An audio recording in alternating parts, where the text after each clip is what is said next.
The narrative surrounding Floyd Mayweather Jr., one of boxing's most polarizing and successful figures, is a tapestry woven with threads of triumph, controversy, and reinvention. His name evokes images of flawless technique in the ring, ostentatious displays of wealth, and a life that seems to oscillate between calculated business moves and public feuds. Recently, Mayweather has found himself at odds with ESPN's Stephen A. Smith, a sports commentator known for his sharp tongue and willingness to spar verbally with athletes.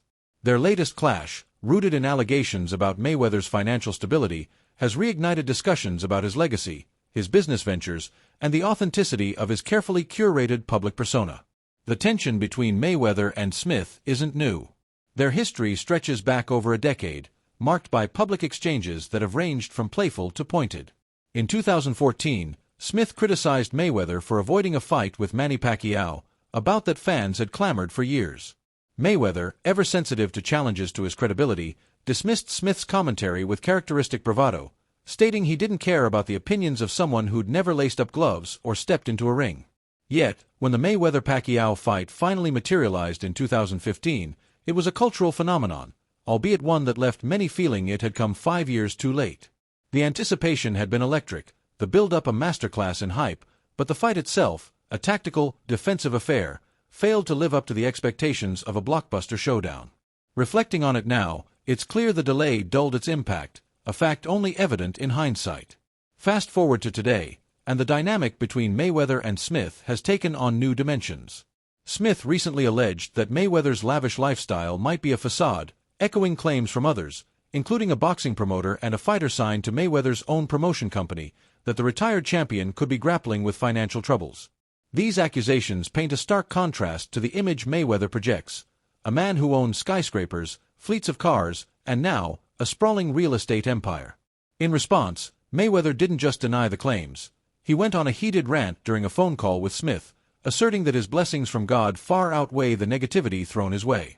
He framed the criticism as envy, a byproduct of his unrelenting success. Mayweather's defensive posture is understandable. His career, defined by an unblemished 50-0 record, was built on precision, discipline, and an ability to control narratives both inside and outside the ring. Fights like the one against Conor McGregor in 2017 or the exhibition against Logan Paul in 2021 weren't just athletic contests. They were spectacles, carefully orchestrated to maximize profit and maintain relevance. Yet, these exhibitions have drawn mixed reactions. To some, they're a savvy way to capitalize on his brand without risking his legacy. To others, they're a sign of desperation, a need to stay in the spotlight amid whispers of financial strain. Mayweather, however, dismisses such speculation, insisting he's moved beyond the need for public validation. He's quick to redirect attention to his family, his real estate ventures, and his desire to mentor the next generation. Real estate, in particular, has become Mayweather's latest frontier. In February, he announced a $42 million deal to acquire 62 rental apartment buildings in Upper Manhattan, a portfolio he claimed to own outright, without partners. The announcement came with a slick Instagram video showcasing him touring the properties, touting the retail spaces below, and encouraging others to make similar power moves. It was vintage Mayweather, bold, flashy, and designed to inspire both admiration and envy. But cracks in the narrative soon emerged. New York City property records, typically updated swiftly after a sale, showed no evidence of the buildings changing hands. The NYC Housing Partnership, a nonprofit tied to most of the properties to preserve their affordability, confirmed it hadn't been notified of any pending sale. Experts suggested the deal wasn't as straightforward as Mayweather presented.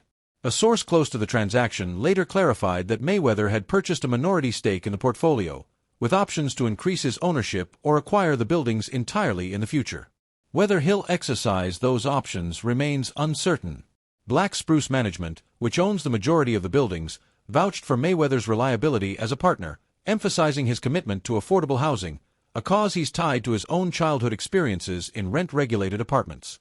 Yet, the discrepancy between Mayweather's claims and the reality raises questions about his penchant for exaggeration, a trait that's both fueled his brand and invited skepticism. This isn't Mayweather's first foray into real estate. Over a decade ago, a chance meeting at a Knicks game connected him with Jeff Sutton, a major Manhattan retail space owner, and Andrew Matias, then a senior executive at SL Green, a prominent commercial landlord. The trio hit it off, and Sutton and Matthias became informal advisors, guiding Mayweather toward lucrative investments. In a 2022 podcast, Mayweather claimed he'd parlayed an initial $5 million real estate investment into $50,000 a month in proceeds, a 12% return that underscored his business acumen. He also boasted a stake in One Vanderbilt, a towering Manhattan skyscraper developed by S.L. Green, though he inaccurately called it the city's tallest building. More recently, a figure claiming to be James McNair, an executive tied to Mayweather's ventures, said the boxer had invested $88 million in loans originated by S.L. Green, tied to commercial properties. S.L. Green declined to confirm specifics, citing a policy of not discussing individual investors. Mayweather's real estate dealings reflect a broader shift in his identity. At 48, he's no longer the brash young fighter trading barbs online or flaunting cash-stuffed duffel bags. He speaks of growth, of leaving behind the petty feuds that once defined him. He's a father to adult children, a grandfather, and a man acutely aware that the antics of his younger years no longer suit him. He's vocal about building generational wealth, not just for himself but for his kids, whom he's pushed to forge their own paths without relying on handouts. He's invested in businesses beyond real estate, liquor, nutritional supplements, apparel, even a gentleman's club and a skating rink in Las Vegas, each a testament to his restless ambition. Yet, the shadow of doubt persists. Critics, including Stephen A. Smith, argue that Mayweather's legacy is tainted by strategic choices, like avoiding prime opponents or leaning on exhibitions to pad his fortune. Smith, in a recent discussion on Shannon Sharpe's Club Shay Shay podcast, drew parallels between Mayweather and Michael Jordan, two athletes he believes transcended their sports by making opponents look inferior. While LeBron James might outscore rivals, Smith argued, Jordan and Mayweather humiliated theirs, exposing their flaws in ways that lingered. It's a compliment wrapped in critique, acknowledging Mayweather's brilliance while hinting at the calculated nature of his dominance. Mayweather's response to such critiques has softened over time. Where he once lashed out, he now deflects, emphasizing his contentment and dismissing social media noise. He's ventured into new arenas, like cryptocurrency, recently endorsing a project called ACT and tying his World Boxing Council belts to its promotion. The move, complete with a Zoom call for fans and promises of exclusive rewards, shows he's still a master at generating buzz. But it also invites scrutiny, as crypto's volatility and Mayweather's history of bold claims make some wonder if this is another case of style over substance. Meanwhile, Stephen A. Smith's own trajectory adds another layer to this saga. At 57, he's flirting with the idea of a 2028 presidential run, a notion he once laughed off but now entertains after encouragement from political figures. His recent $100 million ESPN contract underscores his influence, yet he's vocal about his frustration with the state of the country, hinting at a desire to shake up the system. On X, he's mused about having a legitimate shot at the presidency, a claim that sparked both support and skepticism. Like Mayweather, Smith thrives on attention, his larger-than-life persona a magnet for debate. Their parallel journeys, Mayweather's shift from boxer to mogul, Smith's from commentator to potential politico, highlight a shared knack for reinvention. Both men are products of their own narratives, built on talent, hustle, and an uncanny ability to stay relevant. For Mayweather, the fight isn't just against critics like Smith, it's against the perception that his empire is less sturdy than he claims. His real estate saga, with its murky details and grandiose promises, encapsulates this tension. Did he overstate his ownership to burnish his image, or is he laying the groundwork for a legacy that outlives his boxing career? The truth likely lies in the gray space between, where ambition and reality collide. What's undeniable is Mayweather's impact. The Pacquiao fight, though anticlimactic, was a cultural touchstone, a reminder of his ability to command the world's attention. His exhibitions, dismissed by some as sideshows, still draw millions, proof of his enduring marketability.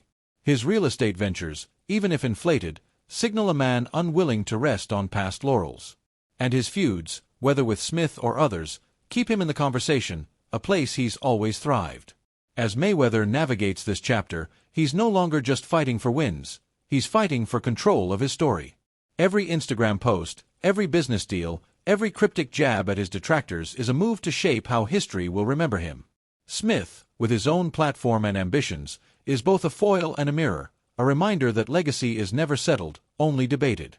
For now, Mayweather seems content to let the noise swirl around him, betting that his actions, real or perceived, will speak louder than the skeptics. Whether that bet pays off depends on how much the world still believes in the myth of Money Mayweather.